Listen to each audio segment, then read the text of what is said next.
As an artist, I hope that through my artwork, people can be inspired to go forward and say, maybe I could do this artwork myself.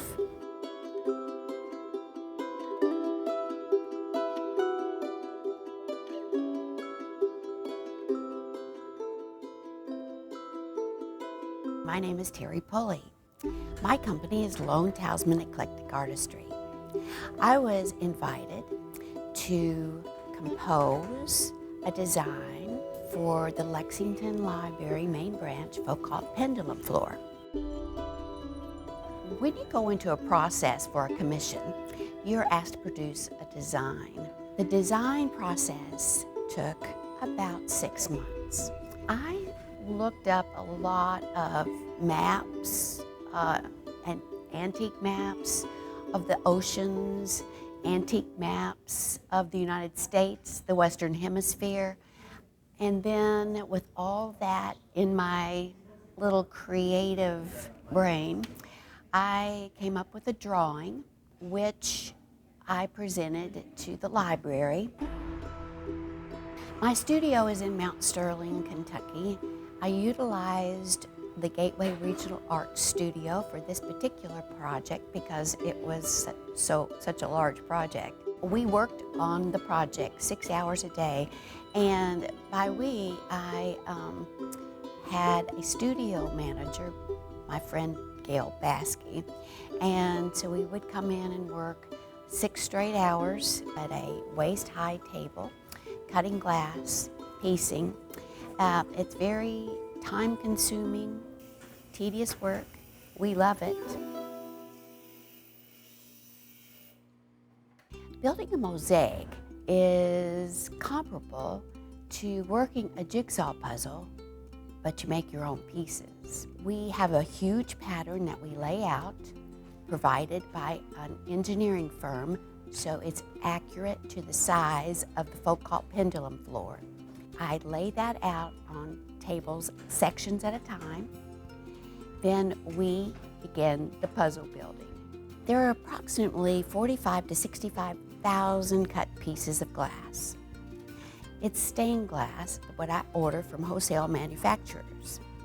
The sheets come in about 5 foot by 4 foot lengths, and we cut those with different glass cutters and nippers.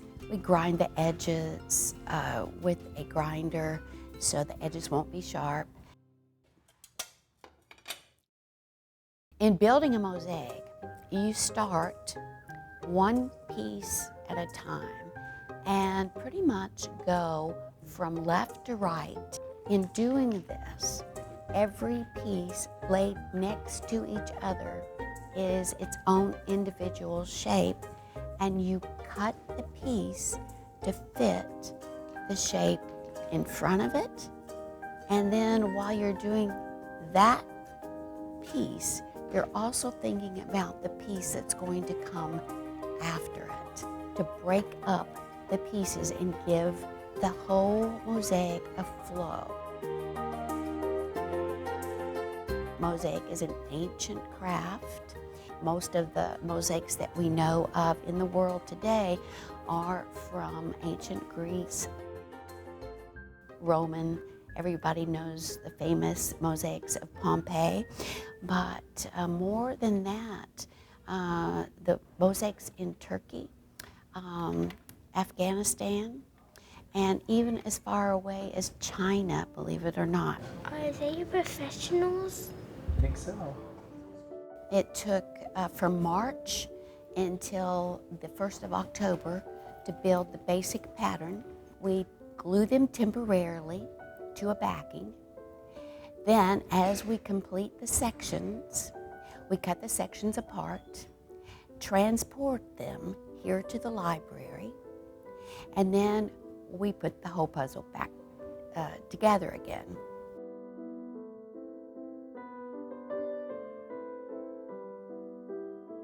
The installation process took about a month. We cleaned around the dedication wording and painted it so the wording would pop out.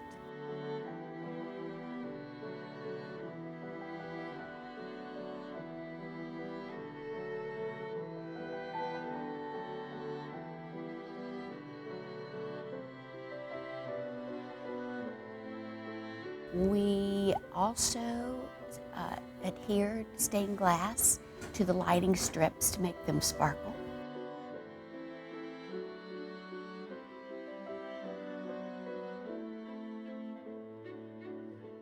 And then put the pieces down, adhered them to the floor, and grouted.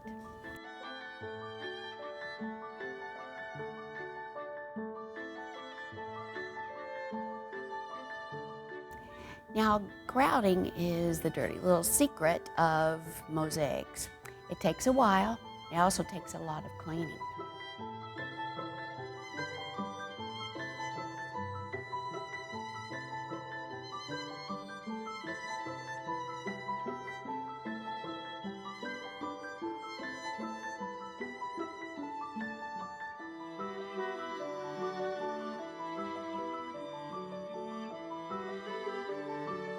The mosaic itself was made in pretty much 12 pie-shaped sections around the hexagon. So we started from the inside out. We laid it in a counterclockwise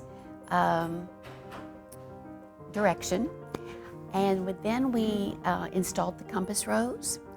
I added the ley lines and finished up around the outside edges, and then we began to grout. And we grouted from the same direction, sort of inside out, so we wouldn't be trapped by, quote, painting ourselves into a corner with wet grout. In looking at maps in my research, I wanted to make the map of the Western Hemisphere for the pendulum floor something a little extra special. So I wanted to add a lot of texture. I wanted to add a lot of features that you don't see in everyday maps of an atlas. So I wanted to show currents in the ocean to add some interest, because in this particular map there is a lot of the Atlantic Ocean and the Caribbean. So I wanted to break up the water and show the currents, a little whimsy of little bubbles that might be in the foam in the waves, and then just to break up that whole area again with little bits of fantasy. For example, an ancient galleon with the sails blowing. A little bit of fantasy up around the main sea coast with a pelican. A little fantasy in the Gulf of Mexico with its huge swirls, showing the different flows of the currents there. A little, again, a little whimsy with the orca whale. And the biggest whimsy of all is the north wind up in the north, blowing his breath to the air currents. So it breaks it up, makes it a lot more interesting, and a little texture showing the Appalachian Mountains that we have here in the state of Kentucky. Also, the compass rose was very important to me. It's sort of the crowning jewel of the whole pendulum floor.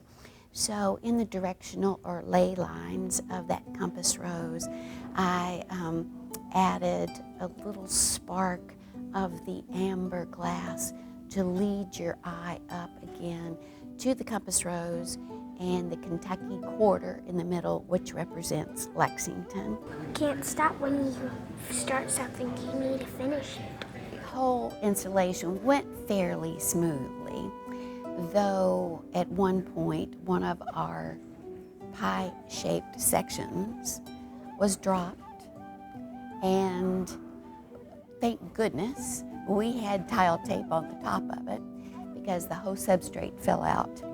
And so we basically had to reinstall, or rebuild the mosaic, that section of the mosaic on site.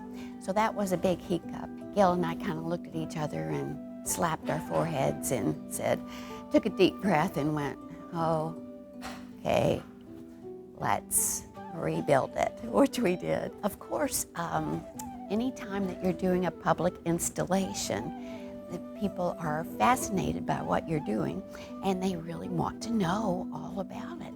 So not only at the Gateway Regional Arts Center where we had our original studio, but when we arrived on site, all the traffic that comes in and out of the library every day, we were asked a lot of questions. Children are fascinated, adults are fascinated, and it was like we had our own cheerleading team. We got to know so many visitors, regular visitors here at the main branch of the Lexington Public Library. It was very heartwarming, and a lot of them we became very friendly with, and they would come in every day to see what we had accomplished within the last 24 hours and to cheer us on. And actually the last night that we were here installing, not only was the regular visitors here, but the staff at the Lexington Public Library were saying, we don't know what we're going to do when we don't see you and Gail out here working. You become our family. I consider all my works my children, so it's kind of bittersweet when I come in and put on the very last finishing touches and put my name on a finished work. Saying goodbye to my child. I'm thrilled to have this here for the public to enjoy. So there's a lot to look at when you see the map and a lot to investigate, and it makes you pause and look a little deeper into what is on the floor and makes a little bit of wonder and amazement in an art piece.